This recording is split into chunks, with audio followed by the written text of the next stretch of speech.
Autisme adalah kondisi perkembangan yang memengaruhi cara seseorang berkomunikasi, berinteraksi, dan memahami dunia di sekitarnya. Mereka bukan sekedar berbeda, mereka adalah individu dengan potensi yang luar biasa. Mereka hanya melihat dunia dengan cara yang unik, memahami dengan ritme mereka sendiri. Dan di sini, setiap guru, setiap orang tua adalah bagian dari perjalanan mereka.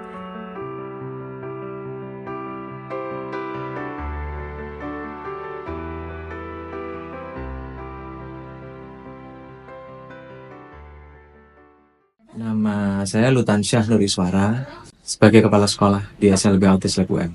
Dan mengajar atau sebagai Kepala Sekolah di SLB Autis Lab UM ini saya rasa tantangan yang luar biasa. Dan ya unik tadi, di samping saya harus mendampingi Bapak Ibu Guru memberikan layanan terbaik, saya harus bisa memahami karakteristik masing-masing peserta didik dan juga bisa memahami kebutuhan orang tua.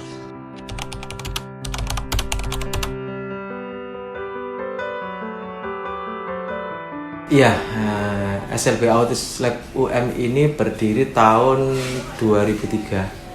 Dulu namanya masih Laboratorium Sekolah Autism. Ya, Laboratorium Sekolah Autis, terus kemudian bergeser namanya menjadi SDLB Autis Lab UM, kemudian bergeser lagi menjadi SLB Autis Lab UM, sehingga kami bisa menerima semua jenjang, mulai jenjang SDLB, SMPLB, SMALB. Cukup maksimal dari teman-teman, sehingga saat ini kami mempunyai murid 44 siswa. Kami tidak ingin layanan kami terhambat dengan jumlah siswa yang terlalu banyak sedangkan gurunya kurang. Jadi kami sesuaikan rasio. Nah, kurikulum SLB kita tahu ya, karena di sini ketunaannya khusus autis. Bisa dibayangkan kalau materi atau kurikulum itu kita samakan dengan reguler, itu pasti guru juga akan mengalami kesulitan, siswa juga mengalami kesulitan. Sehingga kami modifikasi dan kami punya standar sendiri. Jadi kurikulum Merdeka kita padukan dengan standar kurikulum kami sendiri, kita modifikasi sesuaikan dengan kebutuhan anak-anak. Ya, kami punya strategi atau cara, saya namakan strategi pembelajaran 212. 212 itu adalah 2 guru, 1 kelas atau 1 ruang kelas, dan 2 rombongan belajar. Kalau di sekolah autis yang jelas, mengajar anak autis itu tidak mudah. Ya. Perlu dari guru itu ada naluri keibuan, iya, naluri seorang pendidik, iya, naluri sebagai kawan atau teman atau sahabat itu harus dimiliki guru. Mengajar anak dengan autisme bukanlah tugas yang mudah. Setiap anak memiliki cara belajar yang berbeda dengan kebutuhan dan tantangan yang unik. Kesulitan dalam konsentrasi, komunikasi, dan regulasi emosi sering menjadi kendala utama dalam proses belajar.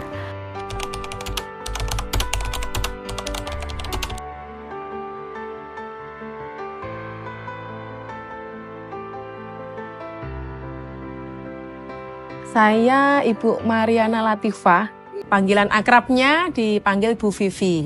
Saya Ibu Bayu Siti Harini, biasa dipanggil Bu Bayu. Ya, nama saya Lutfil, lengkapnya Lutfil Amin. Saya guru di SLB Autis Lab UM sejak tahun 2009. Saya di sini sudah 21 tahun, Mbak. Saya mulai sekolah ini buka, jadi April 2003. Saya S1 Psikologi. Kalau dulu FIK, latar belakangnya PJOK.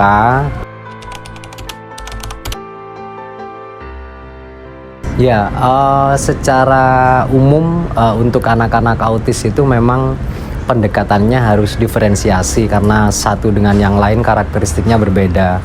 Kalau kita ngomong misalnya spesifik terkait dengan kemampuan dan kebutuhan gerak gitu ya, itu sudah pasti satu dengan yang lain berbeda. Apalagi jenjangnya SMA gitu ya, yang kebanyakan anak-anak di sini Kalau yang sudah SMA biasanya kenal dengan kita itu sudah sejak SD, otomatis kami sudah lebih paham karakteristiknya dan harus seperti apa. Pendekatan yang dipakai biasanya tergantung kebutuhan anaknya juga. Kadang anak-anak ini bagus ketika belajarnya konsepnya individual atau berkelompok atau berpasangan gitu.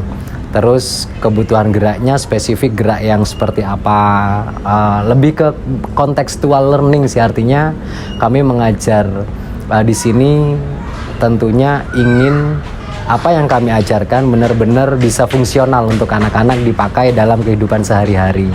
Jadi kurikulum yang sudah ada kami modifikasi sesuai dengan kemampuan dan kebutuhan anak-anak yang ada.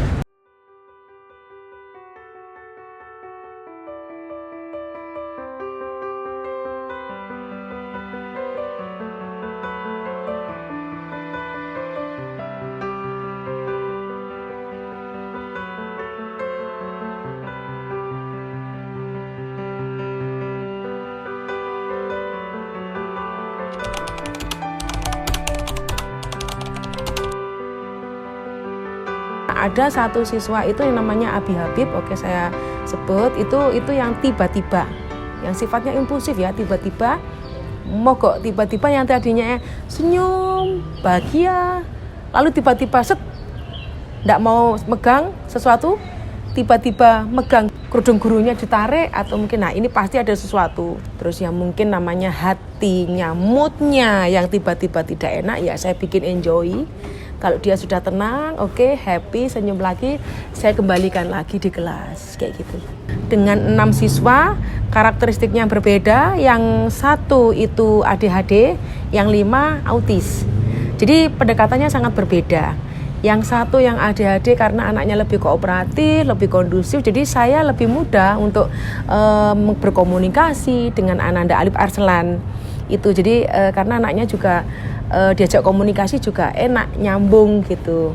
Kemudian untuk yang 5 ini karena autis, jadi pendekatannya lebih kepada pendekatan yang touch perilaku, pendekatan yang ada kedekatan. Jadi ini mereka pendekatannya lebih istilahnya humanis lah. Jadi saya Yusuf mau apa, jadi saya harus lebih dekat.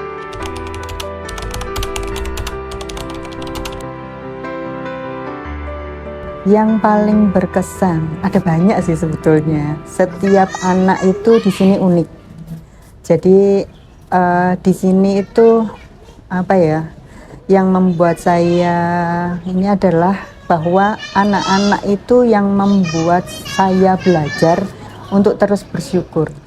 Itu yang utama. Jadi kalau kita ngelihatnya ya, mungkin kalau di anak reguler itu tidak itu sesuatu hal yang sepele, tapi kalau di sini itu benar-benar tahapan yang sangat istilahnya membuat kami para gurunya itu sangat bangga dengan anak. Misalnya kayak bisa duduk manis, anak-anak bisa berkonsentrasi kayak gitu, itu sudah luar biasa. Bahkan dalam pembelajarannya itu hitungannya adalah detik.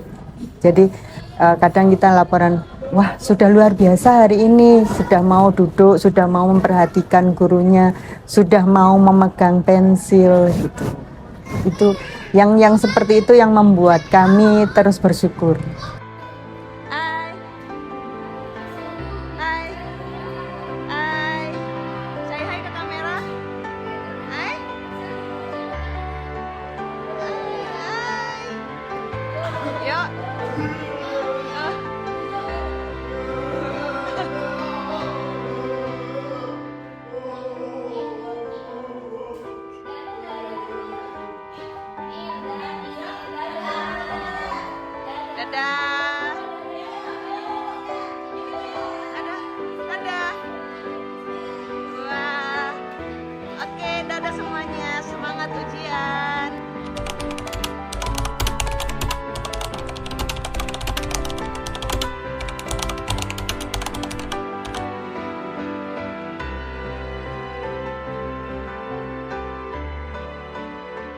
Ya, bahwa kalau khususnya autis itu bukan penyakit ya, yang kadang-kadang ada stereotip kita kalau berdekatan dengan anak-anak itu juga akan tertular, bahkan ada yang seperti itu, bahwa penyandang disabilitas atau khususnya autis yang belajar di sini punya hak yang sama, punya kesempatan yang setara dengan kita untuk mendapatkan pendidikan, untuk mencoba kesempatan-kesempatan yang sama. Masyarakat semakin peduli, semakin memberikan ruang kepada anak-anak untuk berdaya, untuk berkarya sesuai dengan kebisaan mereka, sesuai dengan kemampuan mereka, sehingga mereka bisa berkembang sesuai dengan potensinya masing-masing.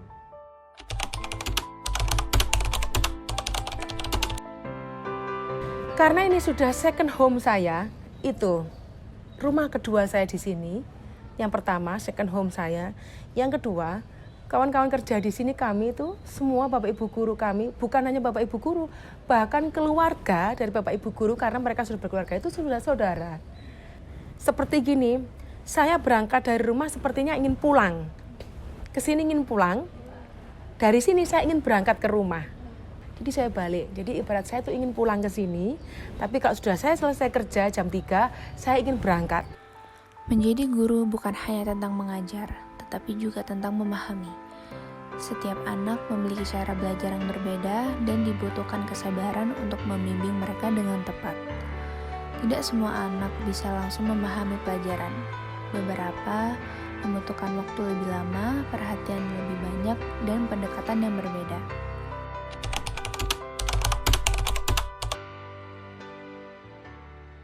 Nama saya Narasinga Narpada Maharama.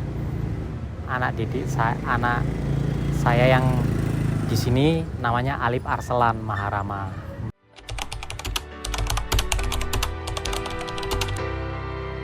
Ya, semenjak belajar di sini itu dia bisa fokusnya terarah gitu loh.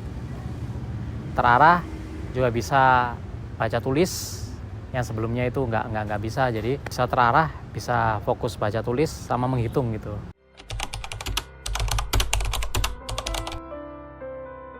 Ada yang pertama itu dia berani tampil di muka umum gitu loh.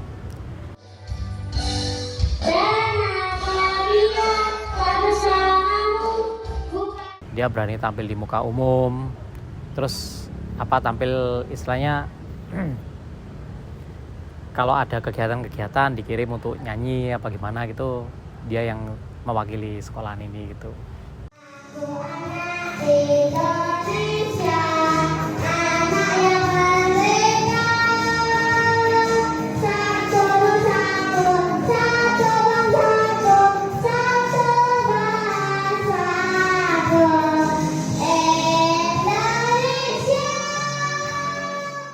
Kan itu ya banyak sih, tapi intinya dia nggak cemasan gitu loh, dia paham, dia mengerti gitu apa kata-kata orang-orang ya. Dia kan kalau misalkan diajak bercanda itu kan dianggap serius ya, kan anak kayak gitu ya kan nggak bisa itu. Kita upayakan seperti itu juga. Nulisnya itu mungkin kurang tertata gitu loh, huruf-hurufnya masih berantakan gitu masih. Tapi membacanya itu masih alhamdulillah udah bisa sekarang.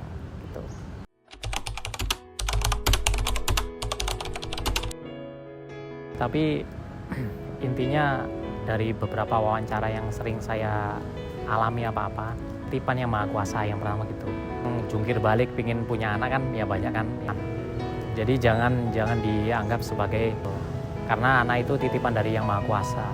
Titipan juga rezeki. Kitalah yang menjaganya. Jadi yang maha kuasa itu menguji kita, namun kita nggak mungkin gitu. Jadi dia itu spesial ada dititipkan oleh yang maha kuasa kita, itu pasti kita mampu menanganinya gitu loh. Jadi nggak usah bersedih, kekhususan itu ya semenjak dia lahir ya. Kan istilahnya kan dari sononya, nggak bisa kita tolak gitu.